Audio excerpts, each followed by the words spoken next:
Hello, this is Ray Williams. Now, the presidential election is over, thank God. But the outcome of this election is much different than we expected. Donald Trump is now the President-Elect. This is not a bad thing, but for many Americans, we are afraid that we might lose our freedoms. Now, on the conservative side, many conservatives have voted for Donald Trump, the Republican former nominee, now President-Elect. And they believe that he will do a great job with the economy and being president, which they are entitled to believe so. But many people believe that he might not do so, and they are afraid to lose their freedoms. And so they want to fight against this leadership.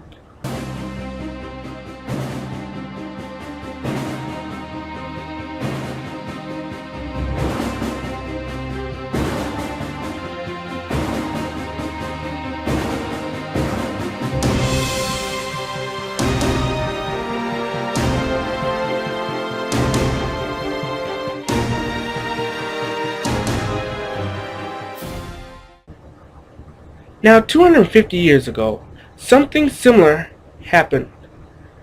What happened was there were individuals who were afraid that they might lose their freedoms. And what did they do? They protested. They were called thugs, and people were trying to start division and violence. That's what they were considered. Yet they fought for their freedom. Anyone know what this was? This was the Boston Massacre. The Boston Massacre was a time in which people, well, not time frame, but it was a part in history where people were killed at a protest because they thought they were trying to start violence. And the soldiers had shot them. Now, in the same situation with the police, we call the individuals who are protesting thugs, and the police officers are completely innocent in almost every case. Now, I think the police do an outstanding job to keep this country safe, but in some cases, officers do start violence. They provoke people. They do this. This is human nature. We must understand that people are going to make mistakes. They're going to do things that aren't right or fair. And officers do these things.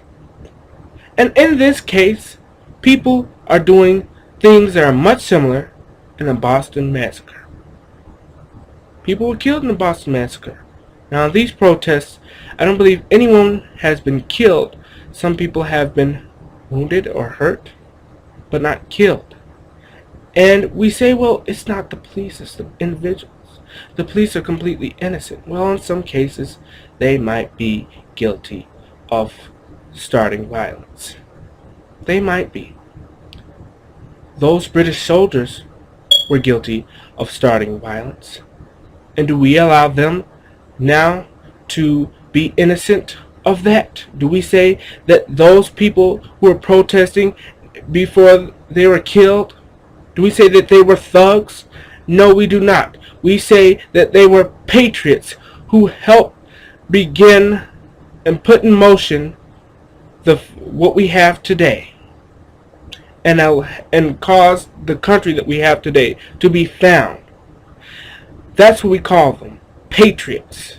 Yet we call the individuals who fight for freedom today thugs. This is unfair and unjust. We must look at this situation as it is. Individuals are fighting for their freedoms through protest and using their freedom of speech.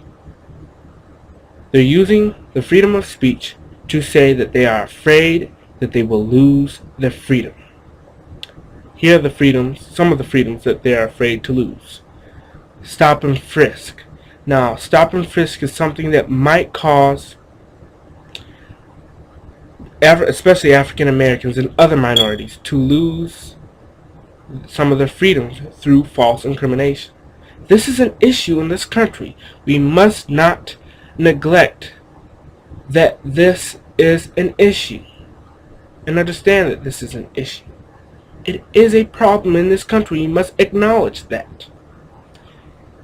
And this might cause the false incrimination of African American individuals and other minorities to go up, which we are afraid might happen. Me as an individual, I am afraid that I might be arrested for something I had nothing to do with, which means my whole career would be ruined. I'm afraid that that might happen under a Donald Trump administration. Yet I understand also that I have to trust this leadership. Not an individual who promotes the protest, but if you believe that you need to protest, then do so. Also, you have deportation of Mexican illegal immigrants. Doing this might have to separate either American citizens who were born here by illegal immigrants, or they might be revoked their American citizenship, which means that many other American citizenship might be under question. And this puts a lot of Americans in fear. Also, you have the barring of not American citizens, but Muslims or Muslim refugees. Not even Muslim refugees, but Middle Eastern refugees. Now, these refugees might look like a Muslim, and they may be a Christian, a Catholic, a Jew, for all that we know. And they look like a Middle Eastern, and they try to come here, and they are revoked that ability because they are believed to be a terrorist. Because it's not as simple as saying you're Muslim and you're not when we're trying to do this situation. Handle the situation. We must understand that people are afraid. They fear. Just like the individuals protesting in the Boston Massacre. We do not forget those individuals. We remember them, and we consider that it was an outstanding part of American history.